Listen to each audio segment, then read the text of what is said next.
I feel pretty good about where things are.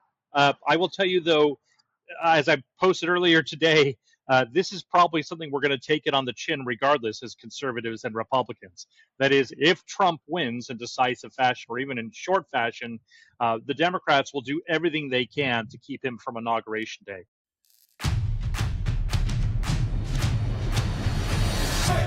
Hello and welcome to the Anne Film Scoop. I'm Anne McElhenney. And I'm Philip McAleer. And on today's show, leftists all over the world are mourning the death of Yawa Sinwar. Yawa Sinwar. Sinwar. Yawa Sinwar. Sinwar, the sin of war, who masterminded the October 7 massacre. This, if ever there was a reason why, an obvious reason why we need to keep telling the truth about this conflict, the reaction to his death is everything you need to know. Is everything you need to know. And you may have heard there's an election coming up. No way. Seriously. Yeah. Haven't heard about that film, no. Yeah. So Donald Trump, right, is running against Kamala Harris. Kamala. Who won the Democratic primary by a landslide. Correct. Yes. And anyway, who's going to win?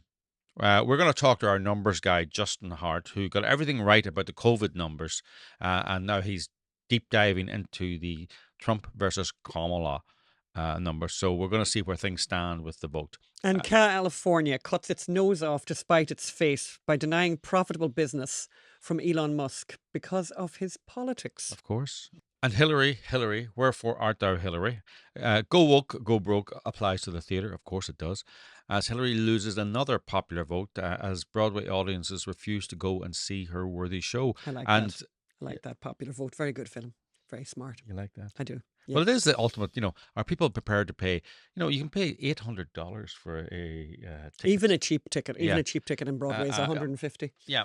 And people just don't want to go and see the woke stuff. And we're going to bring in a couple of examples of that and the death of Shakespeare in the theatre as well. But first of all, we don't want to spend too much time on the death of Yahya Sinwar, the head of Hamas since 2017. He was promoted after the unfortunate departure, I think, of the previous head. Departure is one word for it. He was blown off in an incident. It was a blowout. He was the mastermind of the October 7 attacks that killed 1,200 Israeli civilians, men, women, and children, and kidnapped hundreds. He was the worst kind of person, the worst person in the world. Of course, Western leftists are calling him a hero and a martyr. And it's very instructive. Twitter is full of these crazy leftists describing how distraught they really are over the death of this horrific man, this monster, basically. And by the way, monster is a word that was used by people we interviewed in Israel who were on the receiving end of his plan, his masterminded plan. Here's one of them, Sneeko. Now, one of the things they do here, a lot of them, is they don't give, they won't even put their name to the tweets. But the tweets get a lot of likes. 100,000 likes. 100,000 people like this. Yahya Sinwar fought until his final breath. He was not hiding in the tunnels like Israel said, a lie they used to bomb civilians. He was not celebrated in US Congress like Netanyahu, a coward who safely calls for murder. He was born a refugee and died as a martyr. And they've got the photographs there. 4 million people looked at that, which is okay, you can look at it. But 117,000 people liked that. Well, he didn't take it sitting down, did he?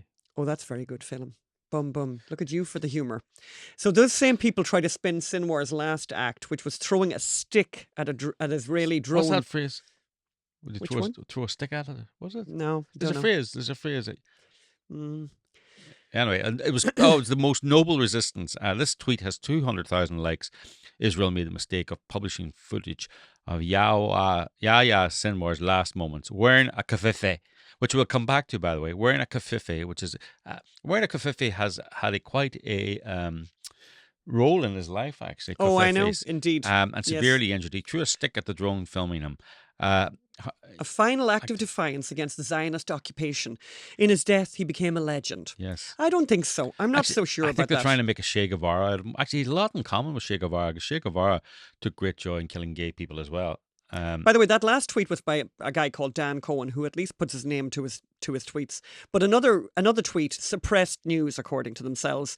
Israel's biggest mistake was releasing the video of Martyr, Yawa, Sinwar's final moments. He is seen wounded with one hand almost completely severed. I hadn't noticed that, by the way.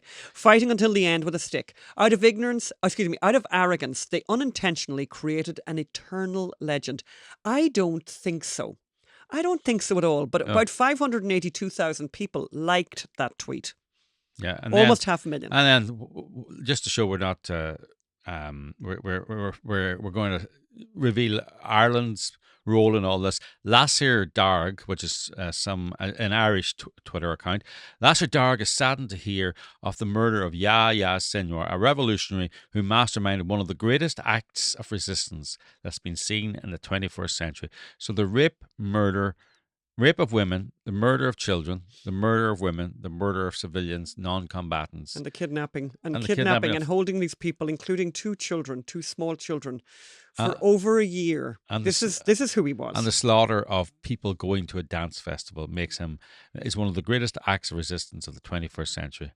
But let's look at all the things that this genius had done. This martyr. Yeah. So basically, his favorite, when he wasn't sitting in his armchair watching TV or whatever, one of his favorite hobbies was killing and murdering Palestinians. He suspected of collaborating with Israel. That earned him the nickname. Everyone needs a nickname, I suppose. Yeah. The Butcher of Khan Yunis. In 1988, he planned the abduction and killing of 2 Israeli soldiers and the murder of 4 Palestinians with whom he suspected of cooperating with Israel. He admitted under questioning to strangling one of the victims with his bare hands, suffocating another with a kafaya. Yes. He didn't even know that the kafaya could be used as a lethal weapon, but it can. Inadvertently killing a third during a violent interrogation and accidentally shooting the fourth. You know the way you do that. Yes. During an attempted abduction, and showed investigators an orchard where the 4 bodies were buried. Wow. He organised the targeting of informants while in prison, and he was using, he used hostages as human shields to try and make sure that he wasn't killed. Including as we know now, Hirsch Goldberg was one of the 6 that were surrounding him that he was using as protection. That's great to be. Anyway, so don't forget, Kamala looked at the maps. Remember that? Oh yeah, Kamala looked at the maps. Don't go into Rafah. Don't go to. I've looked at the maps. Let's look at her. Let's watch. Play that piece of tape there. Is that a red line for your administration? We have been clear in multiple conversations and in every way that any major military operation in Rafah would be a huge mistake. Let me tell you something. I have studied the maps. There's nowhere for those folks to go. And we're looking at about 1.5 million people in Rafah who are there because they were told to go there, most of them. And so we've been very clear that it would be a mistake to move into Rafah with any type of military operation. So she had looked at. There's nothing there for Netanyahu. Well, Sinwar was there. The mastermind of October 7 was in Rafah. Yeah. There you are. And I don't know, Phelim, about you, but I didn't know that looking at a map gave up that much information. But of course, Kamala, she's just different. She's just different. That's why October 7th is very important. It's the stories that we garnered in November from people who lived through this. It's a verbatim play. It's been in New York for 6 weeks. It's been in Princeton. It's been in UCLA. And we need your help to keep it going. So please. We want to bring it to the widest possible audience. That's what we're looking at now. The widest possible audience. You can imagine what that means. Please support us if you can. October7play.com. Yes. October7theplay.com. That's coming up on your screen right now. And now Elon Musk. Elon Musk. So he's a very inspiring man. He really is. Let's have a look at what he's just done at bringing that rocket. I'm sure you've seen this, but it's worth watching it. Well, in a world, exactly. In a world where so few public figures inspire, along comes Elon Musk and SpaceX. And I have to say, we're watching. Put that video up there right now. This has to be the greatest and most successful example of recycling that has ever been recorded. Mm-hmm. I don't think enough people are making that point, actually. This is recycling. This really is successful recycling. But there's something so inspiring. Keep on playing that tape. It's so great. Yeah. It's totally awe-inspiring. The ingenuity teamwork, inventiveness, innovation, daring. It's got everything. And we know there are little boys and girls all over the world inspired by that. It was amazing, actually, when you were watching that, and and you can hear people in the background when you watch some of those tapes. People are crying, people are cheering, they're jumping, dancing. The whole thing was an awe-inspiring. And dare I say, Phelim, gosh, joy. It brought joy to people. Like Kamala's campaign. Yes. That kind of joy. But in one of the worst cases of Trump derangement syndrome so far diagnosed or recorded, the Californian Coastal Commission decided that instead of celebrating this extraordinary achievement, this extraordinary ingenuity, instead of doing that, they were going to say to Elon Musk, "Stop that now. We're gonna put a stop to that right now." So we wanted to hear more about this madness, to find out if it's true. Can they do this? So earlier we interviewed California Assemblyman Bill Asali, who's been fighting the commission's decision. He's written to them. He's investigated it. So let's go over to that interview we did earlier. So we'll go over that now. We're joined now by California Assemblyman Bill Asali, who's been advocating for Elon Musk against the apparent political discrimination by the California Coastal Commission. Bill is a former federal prosecutor who represents California's 63rd District, which has parts of Riverside, Lake Elsinore, and Temescal Valley. He's been a California state representative since 2022. Thanks for joining us, Bill. Thank you for having me. Great. Can we start by asking you, what is this Californian Coastal Commission? What is that? And why does a coastal commission have so much power? Have power over rockets being fired into space? Does it not? I mean, I'm assuming the Coastal Commission is about building houses on the coast or something like. Something to do with the coast, anyway, for sure. Not space. Well, welcome to the state of California. We're a state of overtaxation and overregulation. So we've got all kinds of crazy agencies and commissions here. The California Coastal Commission is charged of anything having to do with the coast. So that's environmental, access to the beach, that sort of things. And because the rockets launch over the coast and I think land in the ocean, they have jurisdiction, or they think they have jurisdiction over it. I do think the federal government does have the power to override their decision because it's a matter of national security. But, I think SpaceX, to their credit, was trying to just be a good neighbor and play ball with the state of California and go through the process because they really believe they are adding value to the state and that they are behaving in a very responsible manner, both environmentally, economically, and in our national security. So I think everyone was fairly shocked by this decision. But yeah, we have a coastal commission. We have an air quality board, which tells us when we can turn on our fireplace or not. I mean, we have all kinds of crazy. Oh, I know. I know. I know. We live a mile from the beach in Venice, and we're under the auspices of the Coastal Commission. So even though you can't see the coast, you can't hear the coast, we have nothing to do with the coast, we can't extend our house without asking for permission from the Coastal Commission. But let's get back to the Elon Musk story. How did they tell us the story of how they came about, how this ban came about, how this rejection of the extension of the rockets? How did that come about? And what exactly is the ban? Yeah.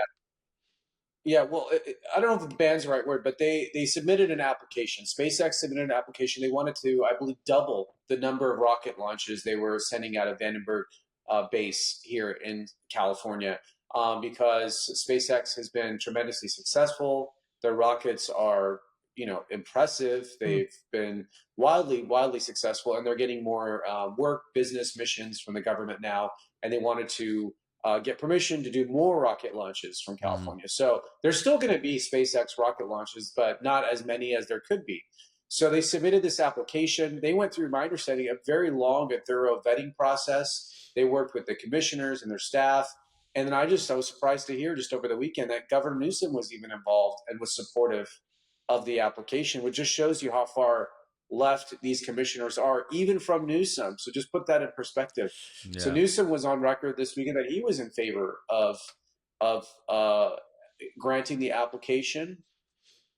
And then they had their hearing, and rather than talking about the merits of the application, They spent their time bashing Elon Musk, his support of Donald Trump, his running of SpaceX, and all this political activity, which was frankly protected constitutional activities under our government. So they clearly and obviously bashed him for his political beliefs.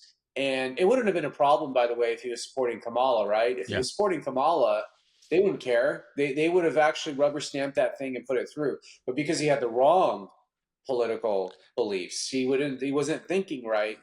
They wanted to send a message and they want to punish him. So they denied his application. I think it was a 6-4 decision. And then interesting, Newsom's appointees, because these people get appointed different ways, actually voted in favor of SpaceX. So it was the other commissioners on there that killed the project.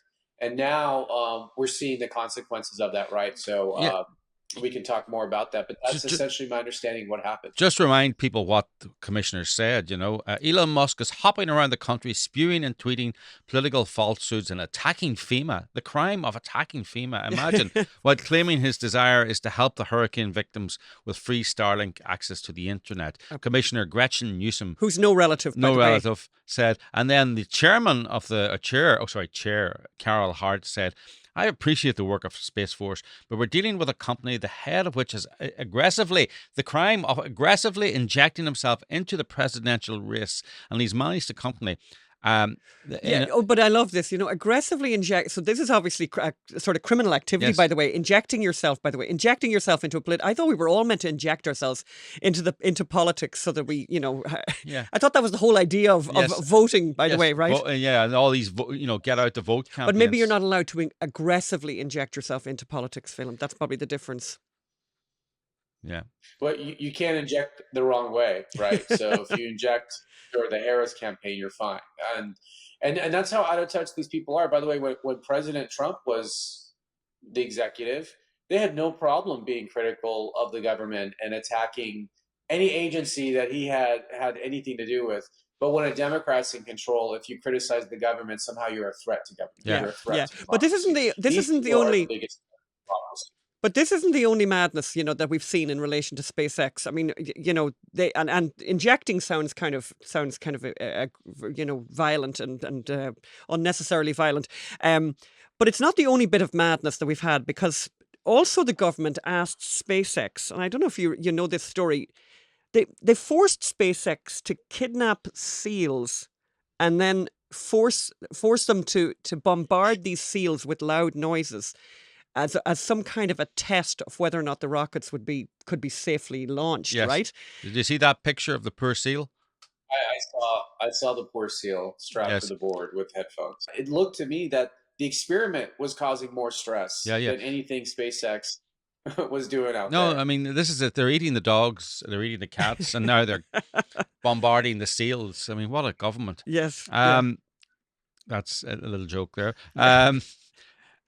But this is a wider story too. I mean, Elon Musk is now being attacked. I don't know if you can comment on this, but by dozens of federal agencies. The New York Times has very helpfully put up a graphic to show all the different federal agencies that are currently investigating Elon Musk's various companies: Transportation, Justice, Labor, Interior, Agriculture, the National Labor Relations Board, the Equal Opportunities Commission, Securities and Exchange, Federal Communications, and the Federal Trade Commission. Now, the New York Times sort of put this up as a good thing, and it's like, no, this is bad. When you have this cannot be a coincidence. This is persecution, not prosecution. I'm glad they're doing it. You know why? Because it's motivated Elon to get involved and to inject himself into politics. Because Elon realized, and this is what a lot of businesses and a lot of people do not understand this. They detach from politics, thinking they're going to insulate themselves. They say, you know what? This is so crazy. This politics, all this stuff. I'm just going to mind my business here. Yeah. I'm going to focus on myself and like that. And what Elon found out is he stayed neutral in politics for a long time, and it didn't matter, because look at how the left came after him, over Twitter or whatever, because he didn't want to censor the populace. So now he's under attack by the government.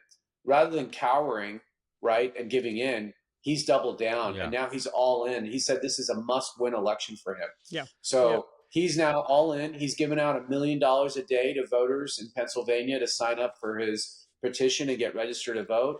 He's spending, I think, hundreds of millions of dollars on political activities now. So, you know what? They have George Soros. Exactly. I was going to say, yeah.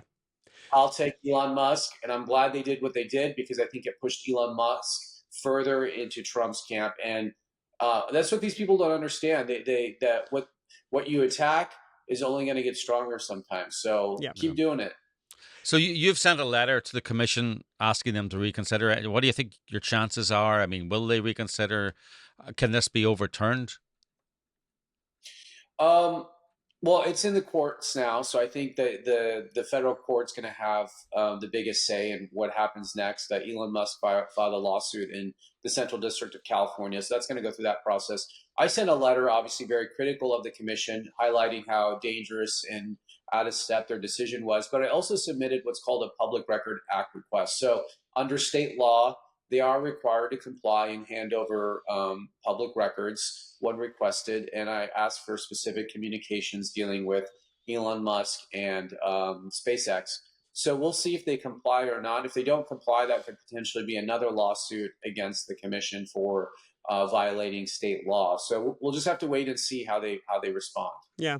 It's a huge loss. I mean, it'd be a huge loss. It already is a huge loss, by the way, for California that Elon Musk is moving all his operations to Texas. Big win for Texas, by the way. Huge win for Texas.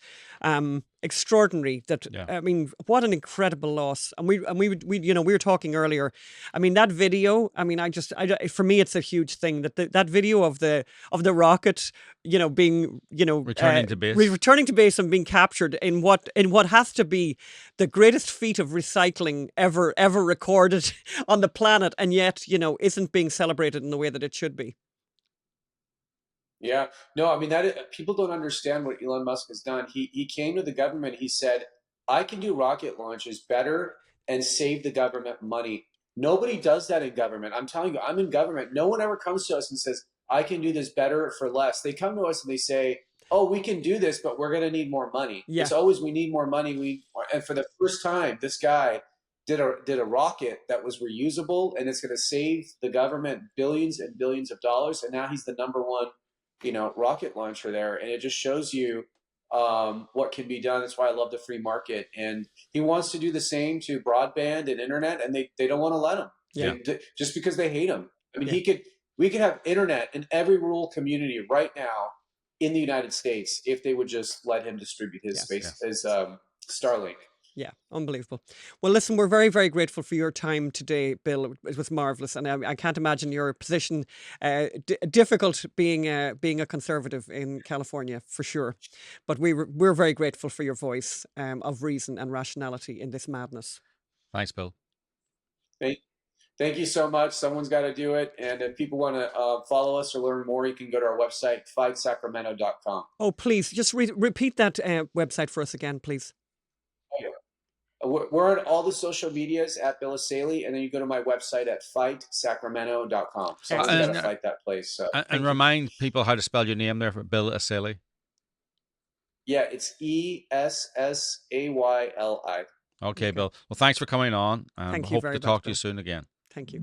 I mean, it's this action from the Californian Coastal Commission is just appalling. And, the world needs the inspiration of people like Elon Musk. We really desperately need it. You think of all the people that we know who are hopeless. People feel hopeless. People are depressed. People are, there's all this suicide out there, massive amounts of suicide, a huge rise in suicide in the world. And here's something absolutely joyful, perfect, inspiring, fun, and just brilliant. That makes you look at it and you think, wow, a human can just do anything. And here's the reaction of California to that. So we're really glad that Bill could join us. We're very grateful for his time because more people need to speak up about that. So, Anne, we have an election coming up. Apparently. Yes, we're in the final weeks now. Yes. Donald Trump's everywhere. Kamala's getting out a bit more. She was on Fox with Brett Baer.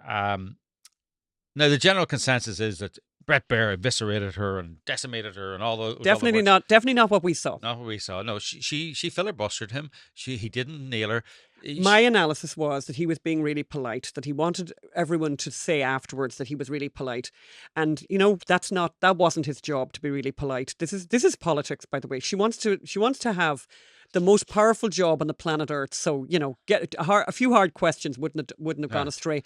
And shutting her down wouldn't have gone astray. Yeah, forcing her to answer the questions, that were asked rather than what she wanted to talk about. And pointing out to the audience, as if the audience didn't need it, but pointing it out every time.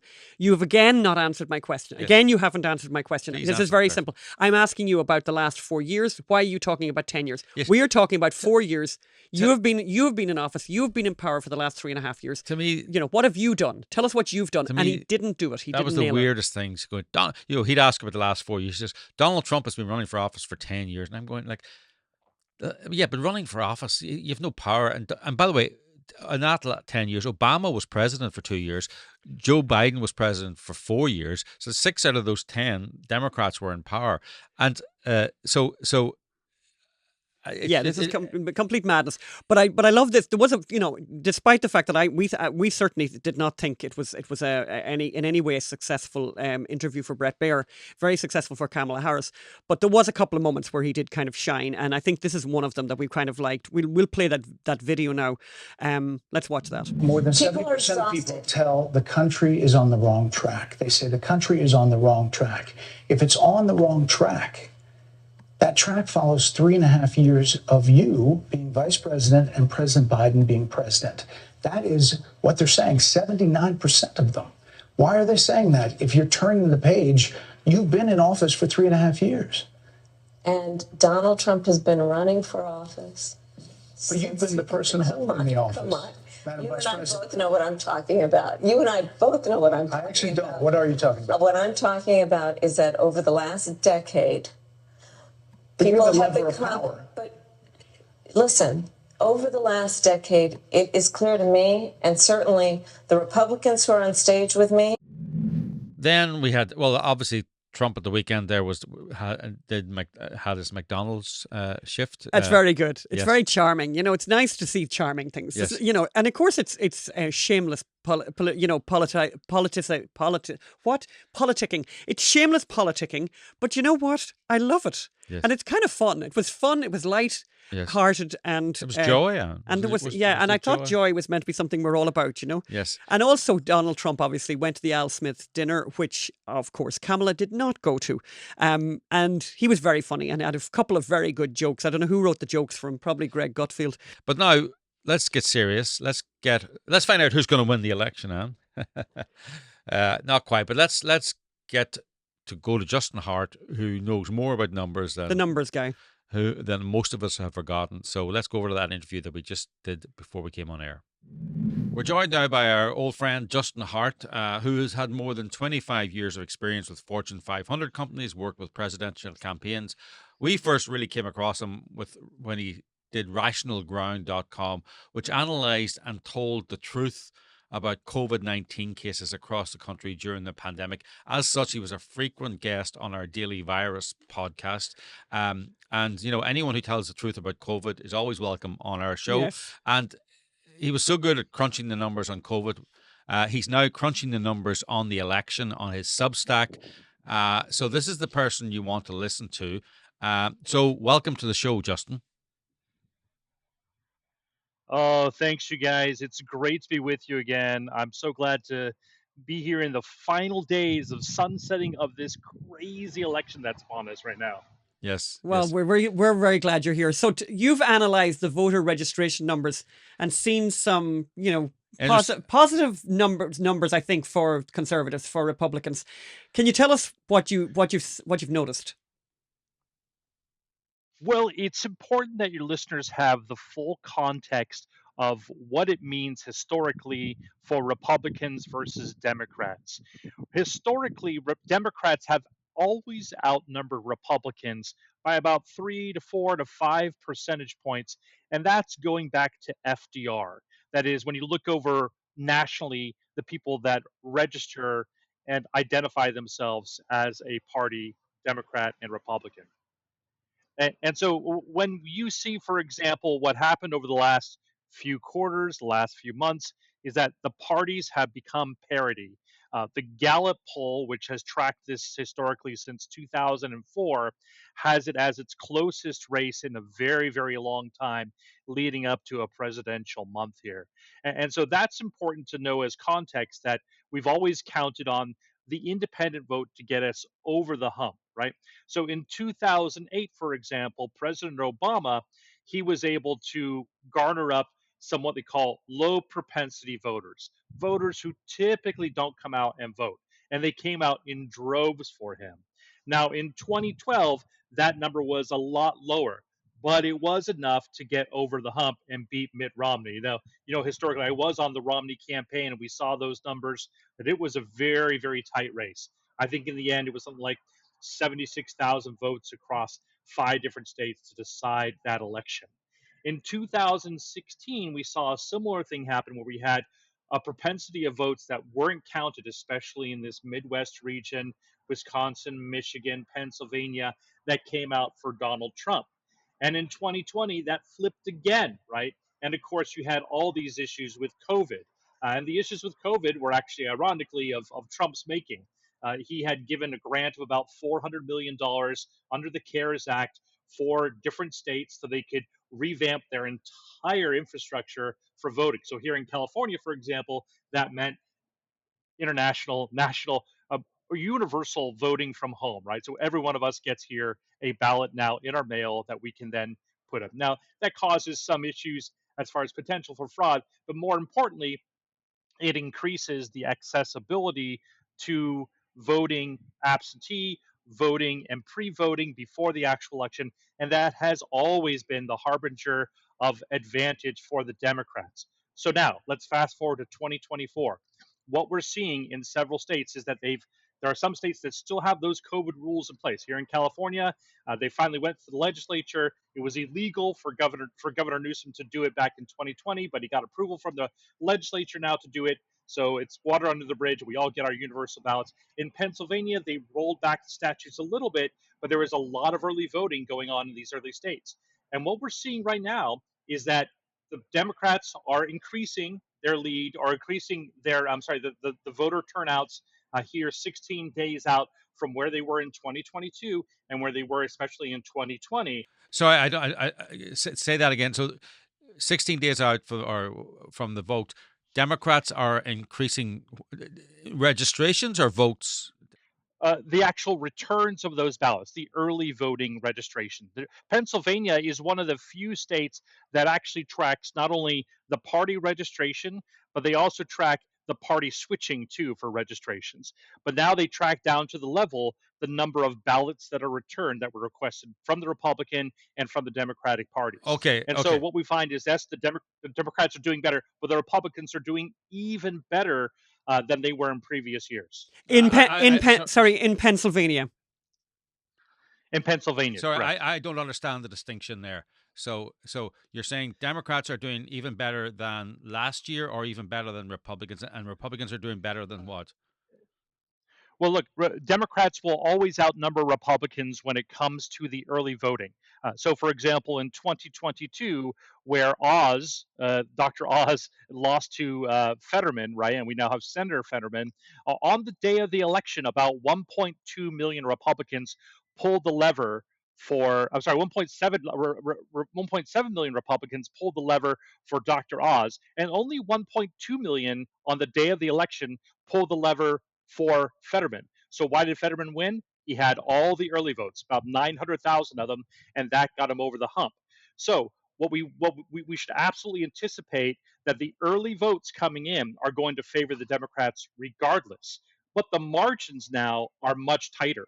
So, for example, in Pennsylvania right now, what we're seeing is about 65 to 70% of the registered votes that are coming in as ballots that are requested early or early voting are coming in on the Democrat side. But in 2022 and 2020, that number was as high as 72 and 75 16 days out. That means the Republicans are doing much better than they were in previous sessions. And that's what we wanted to see, is that early vote wasn't going to completely flatten us out, because most Republicans will still vote on election day, but we wanted to see if we can get those early votes there, because those probably are low propensity voters that Scott Pressler and others have done amazing work to try to get out there. So, what do you think? Do you think this is just Republicans learning how to vote early, or is it a harbinger of a wave or a ripple across the country, across Pennsylvania and the country? Well, in certain states, we're seeing some of the same things. In Virginia, for example, the early vote that's coming in is again building up in favor of Republicans. Again, Democrats will outnumber us, but as far as the margins, they're much, much tighter. We see in North Carolina, of all things, that Republicans are outnumbering Democrats as far as returned ballots for early voting. And there in Arizona, we're seeing similar returns that in some of the counties that have traditionally gone Republican, they're doing very well in getting in those early votes. And again, this was a difficult prospect. The 2020 COVID restrictions, the 2020 COVID revamp of all the election laws that were funded, ironically, again, by President Trump during the CARES Act, those led to huge problems. And they only, about 22 different states completely changed the way that they voted, a lot of early voting, a lot of universal ballots from home. And so that caused a lot of chaos. In 2022, there were only about 9 states that kind of rolled those back. But we're seeing now in these crucial battleground states, there's going to be some challenges. But in the end, I like where the numbers are right now. And again, the larger picture to think is the polling, okay? Again, polling is a really difficult thing to measure because you never know quite where the thumb is on the scale, right? If this is a polling error on the realm of, for example, 2020 or 2016 or even 2022, then Trump is going to win this election. But if this is a tighter polling narrow than like 2012, then it could be very, very tight. Sorry, and again, we're probably not going to know about the election. Go ahead. I just want to interrupt you there. I'm aware of the everyone's aware of the 2016 polling error and the 2020 polling error, where the polls vastly underestimated Trump. But surely the polls predicted the red wave in 2022, and that Republicans underperformed the polls. No. Yeah, it's true. A lot of them did. I think what we found is that when you look across the errors, though, it was again favoring the Republicans in a certain way, but it also favored the Democrats. It depended on which poll you kind of went after in 2022. I think one of the things that we failed to take into account, and something I said 7 days before the election in 2022, is that COVID really did kill the red wave again. That is, these states that had implemented these very different regulations for early voting and for how they would count things, everything else there. They didn't roll those back far enough, and so you had a lot of anomalies that were very difficult to predict there. Look at this is statistically, it's a very difficult thing to do because we only had 44 presidents, so it's tough to look back in history and say we absolutely know where things are going to go. But I feel pretty good about where things are. I will tell you though, as I posted earlier today, this is probably something we're going to take it on the chin regardless as conservatives and Republicans. That is, if Trump wins in decisive fashion or even in short fashion, the Democrats will do everything they can to keep him from Inauguration Day. And they have a lot of stokes in the fire to try to do something. And then if we lose and it's very tight, I think our side is probably going to whine to high heaven that there's something afoot. And that's unfortunate too. I want to ask a kind of a logistical question. So on election day, we're obviously out here in California. Can you give us any kind of timetable of when, or what are you going to? So what are you going to be doing for the day? Are you live tweeting, by the way? Will you be live tweeting? Because we'll obviously give your Twitter handle so people can follow you, because you're going to be somebody very interesting to follow. But what will you be? What's your timetable going to look like? Well, I'll be heads down. My day job is actually doing fundraising for political campaigns on the right and left over text message. So, one, look out for those text messages, and two, I'm very sorry you're getting all those, but they work. So, but yeah, I'll be sort of live tweeting out there, I'm sure, and doing some things. I'll be looking very closely at Pennsylvania, but I'll also be looking early on at Virginia and North Carolina returns. If we see that Virginia is very close If he runs away with North Carolina, then the one things we're going to look to are Wisconsin and Michigan. If Trump is able to pick off Wisconsin and Michigan, then this game will probably be over. And the challenge is if Kamala gets if she gets Wisconsin, if she gets Michigan, if she gets Virginia, and I think she probably will get Virginia. But if she locks Wisconsin and Michigan down, that means it all comes down to Pennsylvania. And unfortunately, because of the way that they count votes, we won't know the outcome of Pennsylvania until at least Friday of that week. That was funny. That was my next question. You're like, that's done. Like it'll be Friday before we get Pennsylvania. Yeah, so we won't know about Pennsylvania until Friday. Wisconsin and Michigan have a little better record, but not much. They'll be counting stuff, and so Hugh Hewitt, his first book he ever wrote was "If it's not close, they can't cheat," right? And so I'm hoping for if it is a Trump election that a victory, that it's a very decisive victory. Otherwise, we're going to be counting well into November here. Is it it's not even? Is it even possible we would have a result on election day? It is possible. Again, if Trump is able to pull off a win in Wisconsin, Michigan, and Pennsylvania, there's no path to victory, no matter how many legal recourses Kamala can come up with. So that will be very interesting there. If we see North Carolina go the way of Kamala, then it's going to be a very long night. So the first votes coming in, I'm watching Virginia. I'm watching some of the counties south of Virginia, south of D.C. That is. I'm looking at maybe one or two counties that are west of D.C. I'm looking at North Carolina. Georgia, I think, will go for Trump. But if we see that it's a tighter race in Georgia, that could also be the sign of a very long November long haul there. So we'll see where things go. It's going to be very interesting. You're so right. I mean, and that was I remember 2016. That was so clear. Hillary just wasn't doing it in these early states. She was winning what she was expected to win, but in these elections, to win, you gotta win. You gotta not win what you've always won. You gotta win something else. There's got to be some result that goes, oh wow, look at that, right? And if Trump can get an oh wow, look at that in Virginia, and that doesn't necessarily mean winning Virginia because it's fairly blue now. It means going close in Virginia. It means probably winning North Carolina quite handsomely. But if he does that, then that the omens are good for Wisconsin, Michigan, and Pennsylvania. Isn't that correct?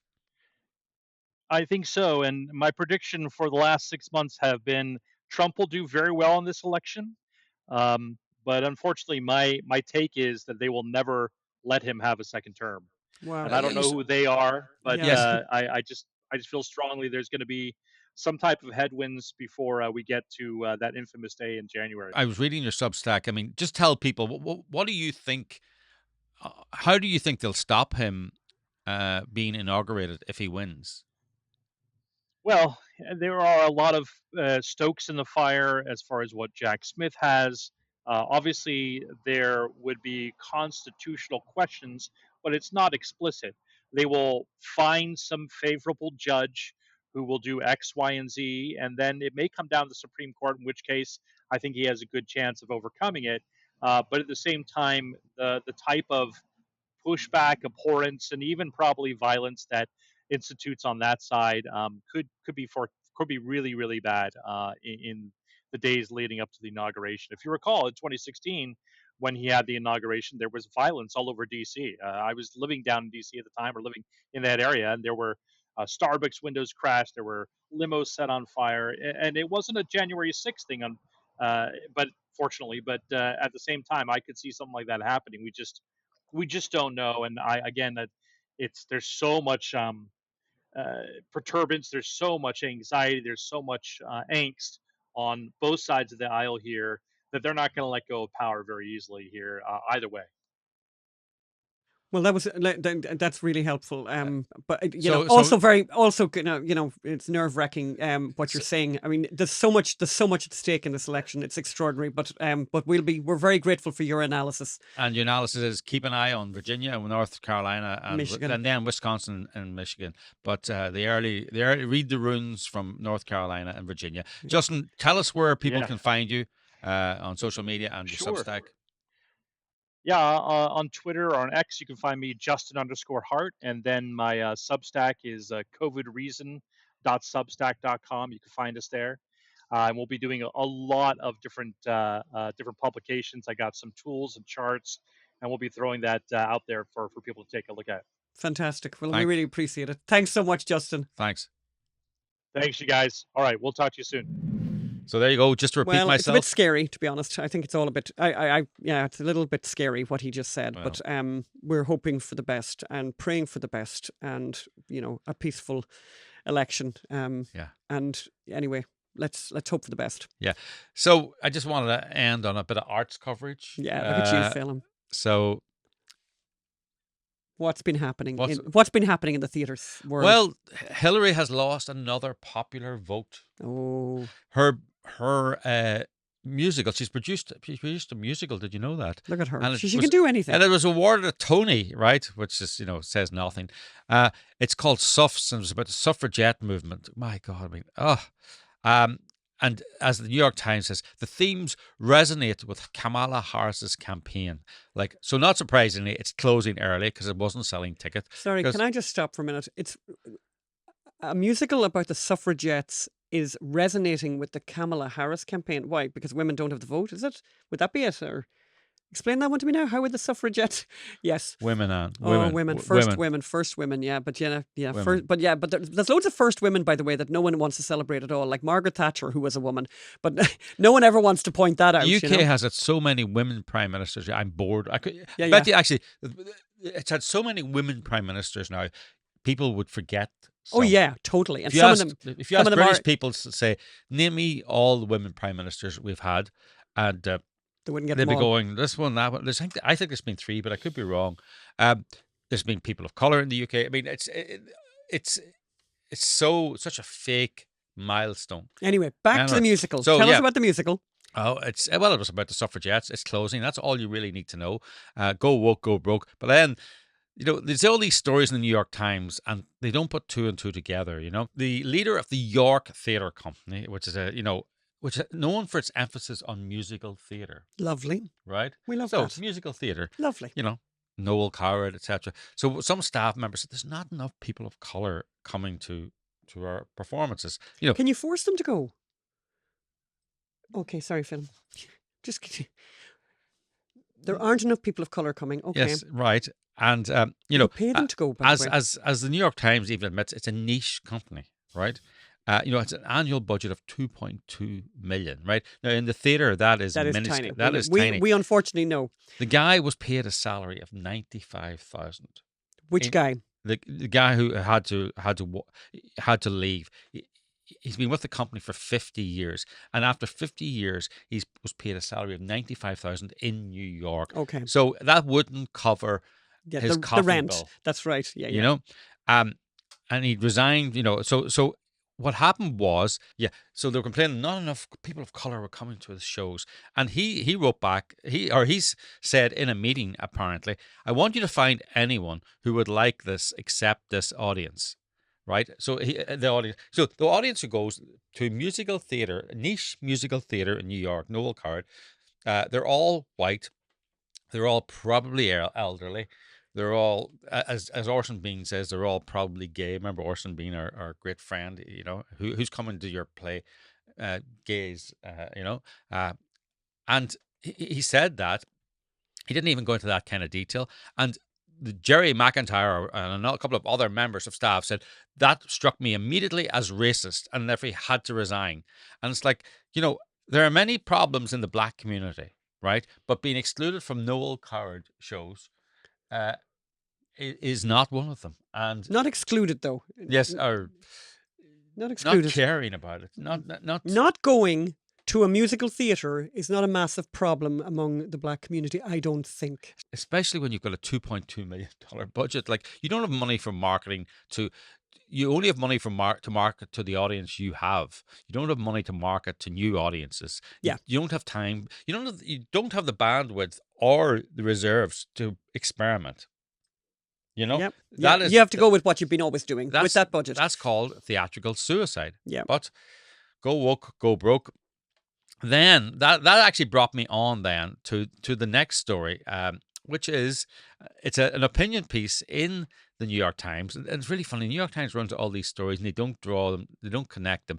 Drew Lichtenberg, Who's Afraid of Shakespeare, is the title, and he's the artistic producer of the Shakespeare Theatre Company in Washington. And earlier this month, theatre lovers in the Bay Area got some very bad news. The California Shakespeare Theatre, the beloved non-profit company that has operated there for 50 years, and I have been to a play of the California Shakespeare Theatre. It was announced that it would soon close in the face of an insurmountable financial impasse. By the way, I know all about insurmountable financial impasses, so they have my sympathies. Yes. As the artistic producer of the Shakespeare Theatre Company in Washington, I take losses like this to heart. Right. So let's hear how he took it to heart. So he says it's happening all over. In my travels this summer, I saw Shakespeare theatres producing less Shakespeare. The Oregon Shakespeare Festival offered only 2 plays by Shakespeare out of 10. San Diego's Old Globe produced a play, but nothing else by the Bard.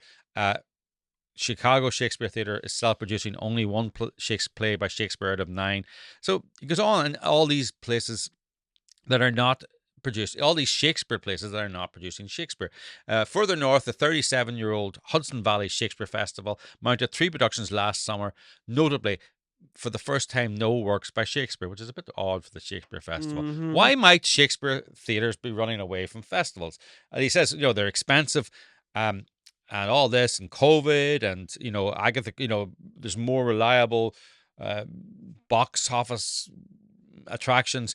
But the real answer might be something else. As American politics and culture has grown more contentious, Shakespeare has become increasingly politicized. And he talks about then the public theatre's production of Julius Caesar, where they basically assassinated Trump, and how it got attacked by the right. But that only emboldened them. That actually got that. They loved that, right? The actual truth is, in July 2020, the theatre activist collective We See You White American Theatre turned the industry, called, by the way, so the Theatre Activist Collective, the name of the Theatre Activist Collective is We See You, all caps, White American Theatre, all caps. So that group turned the industry upside down with demands for a bare minimum of 50% BIPOC, that is, Black, Indigenous people of colour, representation in programming and personnel, referring to Black, Indigenous and people of colour.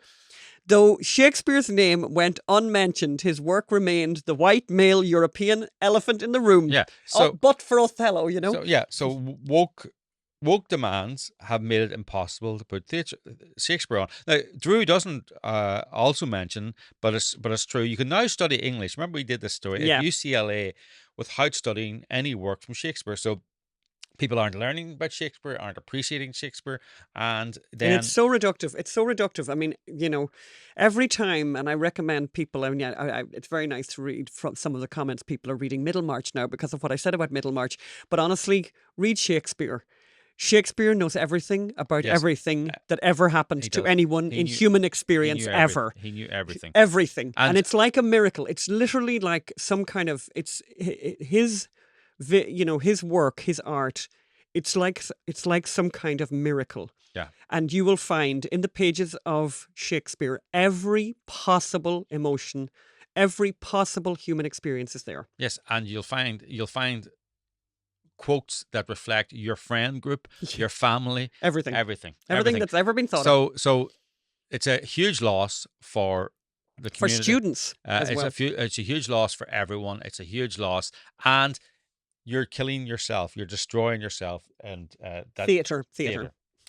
So on that theatrical note, and by the way, don't forget, we need help with our theatre, October 7 the play. So please go to october7theplay.com and give what you can. Yeah, you might have been thinking about it for a while. It might be on your mind. I must give them something. Well, do it now, because when it comes to financial impasses, we have a little bit of a financial impasse facing us ourselves. Yes. So we do appreciate all your support. And by the way, I've been listening to NPR a lot. I've been driving. Oh, yeah, and they're constantly asking for money. They're constantly asking for money. Yeah. So I don't feel bad by constantly. Look, no. Honestly, we definitely are not asking for money as much as NPR is asking for money. And we're better. You know that.